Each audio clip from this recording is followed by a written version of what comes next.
Everyone, this is Diksha Rathore and welcome back to my channel. तो friends, इससे पहले हमने 840 यानी 840 क्वेश्चन हमने डिस्कस कर लिए हैं। तो आप सभी से रिक्वेस्ट है, ये सीरीज़ भी आपको देखनी है, सभी क्वेश्चन आपको अटैम्प्ट करने हैं, अपना इवैल्यूएशन करना है कितने क्वेश्चन आप सही करते हो।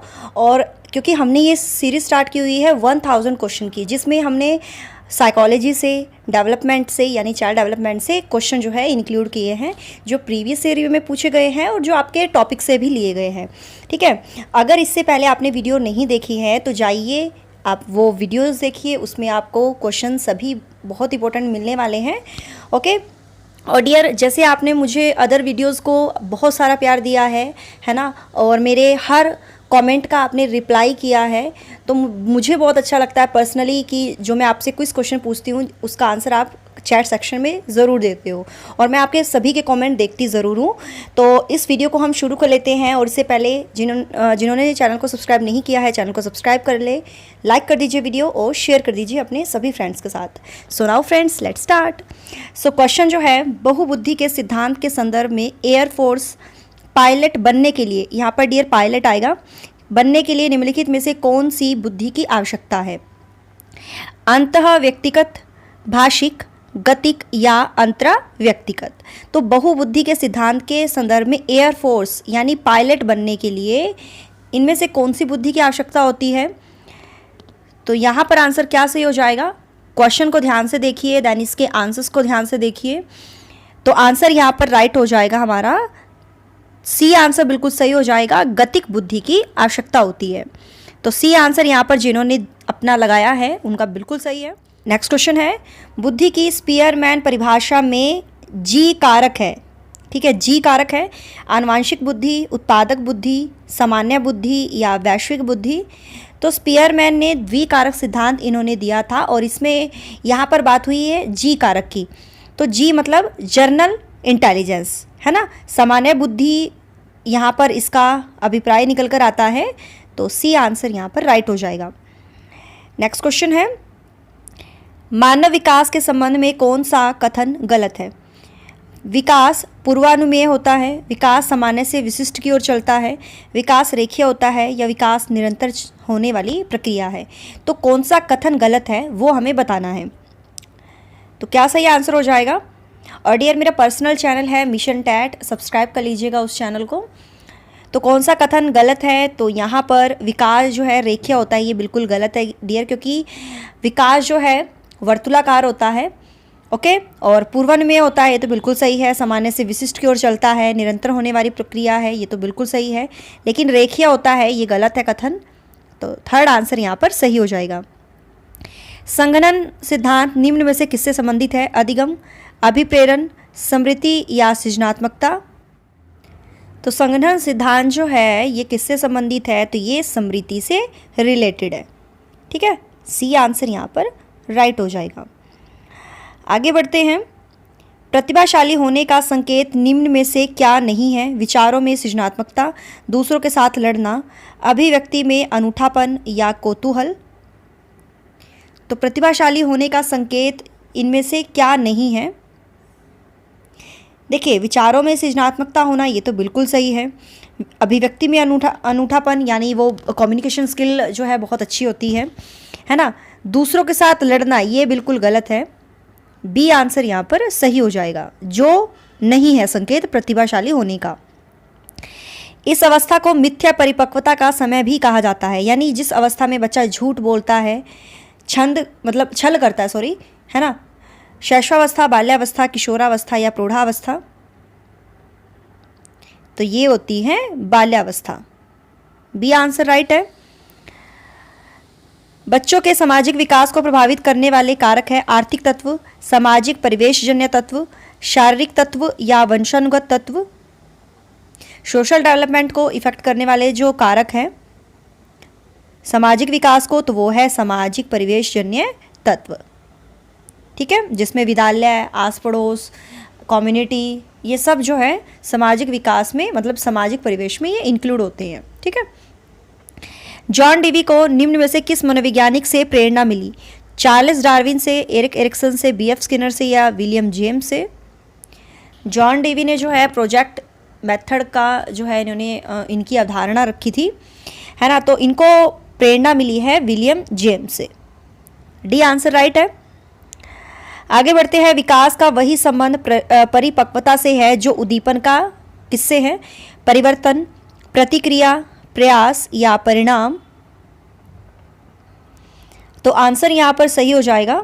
विकास का वही संबंध परिपक्वता से है जो उद्दीपन का किससे है? प्रतिक्रिया से। यानी हमारे सामने स्टिमुलस जैसा मतलब इफेक्टिव होगा, हमारा रिएक्शन भी वैसा ही होएगा, है ना। तो बी आंसर यहाँ पर राइट हो जाएगा। शैशवावस्था में शिक्षा के संबंध में कौन सा कथन जो है सही है? तो ऑप्शंस को देखिए। कविता, पाठ, कला, शिल्प कला आदि के माध्यम से शिशुओं को आत्म प्रदर्शन का अवसर देना चाहिए। शैशवावस्था के अंतिम वर्षों में शिशु दूसरे शिशुओं के साथ मिलना, बात करना तथा खेलना पसंद करने लगता है। शैशवावस्था में मानसिक विकास की गति अत्यंत तीव्र होती है। या उपरोक्त सभी 850 में कौन सा सही है? शैशवावस्था में शिक्षा के संदर्भ में। तो यहाँ पर जिन्होंने अपना आंसर डी लगाया है उनका बिल्कुल सही है। ये तीनों ही जो ऑप्शन है वो बिल्कुल सही है। अब ये जो ऑप्शंस है, ठीक है, आप इनको अच्छे से पढ़ लीजिए। तीनों ही ऑप्शन जो है शैशवावस्था में शिक्षा के संबंध में सही है। नेक्स्ट क्वेश्चन है। पूर्व विद्यालय में पहली बार आया बच्चा रोता है। 2 वर्ष पश्चात वही बच्चा जब प्राथमिक विद्यालय जाता है तो रोकर अपना तनाव व्यक्त नहीं करता है, अपितु उसके कंधे व गर्दन की मांसपेशियां तन जाती हैं। उसके इस व्यावहारिक परिवर्तन के क्या सैद्धांतिक आधार हो सकते हैं? विकास क्रमिक तरीके से बढ़ता है, विकास क्रमिक है, अलग अलग लोगों में अलग अलग विकास होता है, या विकास भेदभाव और एकीकरण की विशेषता है। तो 851 में आपके अकॉर्डिंग सही आंसर क्या हो जाएगा? तो यहाँ आंसर राइट हो जाएगा, विकास भेदभाव और एकीकरण की विशेषता है। डी आंसर यहाँ पर हमारा बिल्कुल सही है। थॉर्नडाइक का सिद्धांत निम्न में से कौन सी श्रेणी में आता है? व्यवहारात्मक सिद्धांत, संज्ञानात्मक सिद्धांत, मनोविश्लेषणात्मक सिद्धांत, या इनमें से कोई नहीं। तो थॉर्नडाइक का सिद्धांत जो है ये किस श्रेणी में आता है? तो ये आता है आपका व्यवहारात्मक सिद्धांत में, ठीक है, क्योंकि प्रयास एवं त्रुटि का सिद्धांत थॉर्नडाइक ने दिया था, भूखी बिल्ली पर इन्होंने प्रयोग किया था, और ये व्यवहारवादी थे। थॉर्नडाइक जो थे व्यवहारवादी थे, व्यवहारात्मक सिद्धांत में ये आता है, ठीक है। आगे है, निम्नलिखित में से मानसिक विकार के लक्षणों को सभी दर्शाते हैं सिवाय भग्नाशा के, तनाव के, संबंध के या चिंता के। मानसिक विकार के जो लक्षण होते हैं उसमें भग्नाशा भी आती है, तनाव यानी स्ट्रेस, एंजाइटी, ये सभी आते हैं, लेकिन संबंध नहीं आता है, क्योंकि सिवाय बताया ना, सिवाय किसके? तो सी आंसर सही है। बुद्धि के बारे में निम्नलिखित में से कौन सा कथन जो है उपयुक्त है? ऑप्शन देख लीजिए। बुद्धि को केवल मानकीकृत बुद्धि लब्धि परीक्षणों के आयोजन के द्वारा विश्वसनीय रूप से निर्धारित किया जा सकता है। बुद्धि मूलभूत रूप से स्नायु तंत्र संबंधी कार्यप्रणाली है, उदाहरणार्थ प्रक्रम की गति, संवेदी विभेद आदि। बुद्धि विद्यालय में अच्छा प्रदर्शन करने की योग्यता है, या बुद्धि बहुआयामी है और इसमें कई पहलू निहित है। तो बुद्धि के बारे में बताना है जो कथन सही है। तो यहाँ पर आंसर यहाँ देख सकते हो आप कि बुद्धि जो है मल्टी डायमेंशनल है और उसमें कई पहलू जो है इंक्लूड होते हैं, निहित है। तो डी आंसर यहाँ पर सही हो जाएगा। आगे हम बढ़ते हैं। क्षेत्र सिद्धांत यानी फील्ड प्रिंसिपल जो है निम्न में से किस वर्ग का सिद्धांत है? व्यवहारविदों का, संरचनावादियों का, मनोविश्लेषकों का, या गेस्टाल्टवादियों का? क्षेत्र सिद्धांत दिया है कुर्ट लेविन ने, और ये गेस्टाल्टवादी थे, ठीक है, गेस्टाल्टवादियों का ये सिद्धांत है। पराअहम व्यक्तित्व के निम्नलिखित में से किस एक पक्ष का प्रतिनिधित्व करता है? नैतिक, धार्मिक, मूल, प्रवृत्त्यात्मक, या अतार्किक?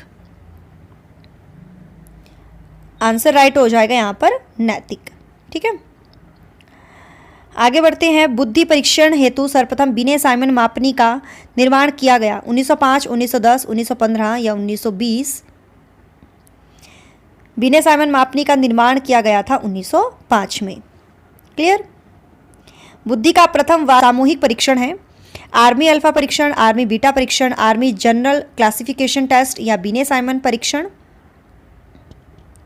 तो प्रथम वाचिक सामूहिक परीक्षण जो है वो है आर्मी अल्फा परीक्षण। ए आंसर यहां पर हमारा बिल्कुल सही हो जाएगा। बुद्धि भाटिया बैटरी का प्रयोग निम्न में से किसके मापन हेतु किया जाता है? व्यक्तित्व, रुचि, बुद्धि या अभिक्षमता। 859 में आंसर राइट होगा, तो ये है बुद्धि यानी इंटेलिजेंस। ठीक है, सी आंसर जो है इंटेलिजेंट टेस्ट में जो है भाटे बैटरी का प्रयोग किया जाता है। आगे हम बढ़ते हैं। व्यक्तिगत मतभेदों को खत्म करने के लिए स्कूलों को छात्रों के बीच व्यक्तिगत खाई को कम करना चाहिए। छात्रों की योग्यता और प्रदर्शन को बाहर निकालना चाहिए। इस बात को समझना चाहिए कि छात्र अधिगम में क्यों समर्थ या असमर्थ हैं। व्यक्तिगत तौर पर छात्रों को महत्वपूर्ण महसूस करवाना चाहिए। 860 में आंसर बताइए। तो व्यक्तिगत मतभेदों को ख़त्म करने के लिए स्कूलों को जो है क्या करना चाहिए, इस बात को समझना चाहिए कि छात्र जो है अधिगम में क्यों समर्थ है या असमर्थ है। ठीक है, सी आंसर बिल्कुल सही है। और व्यक्तिगत खाई को कम करना चाहिए डियर, इससे जो है मतलब व्यक्तिगत मतभेद खत्म नहीं हो सकते, ना ही व्यक्तिगत तौर पर छात्रों को महत्वपूर्ण महसूस करवाना चाहिए या उनको बाहर निकालना चाहिए। सी आंसर यहाँ पर हमारा सही हो जाएगा। ठीक है डियर, आगे हम बढ़ते हैं। सीखने का वक्र किसके सूचक हैं? सीखने की प्रगति के सूचक हैं, सीखने की मौलिकता के सूचक हैं, सीखने के गत्यात्मक स्वरूप के सूचक हैं, सीखने की रचनात्मकता के सूचक हैं। तो सीखने का वक्र जो है किसके सूचक हैं? तो डियर ये जो है प्रगति के सूचक हैं, सीखने की प्रगति के सूचक हैं। ए आंसर यहाँ पर सही हो जाएगा। तो सामाजिक अधिगम सिद्धांत किसने दिया था? बंडूरा और वॉल्टर, डोलार्ड और मिलर, कार्ल रॉजर्स या यूंग। तो सामाजिक अधिगम सिद्धांत किसने दिया है?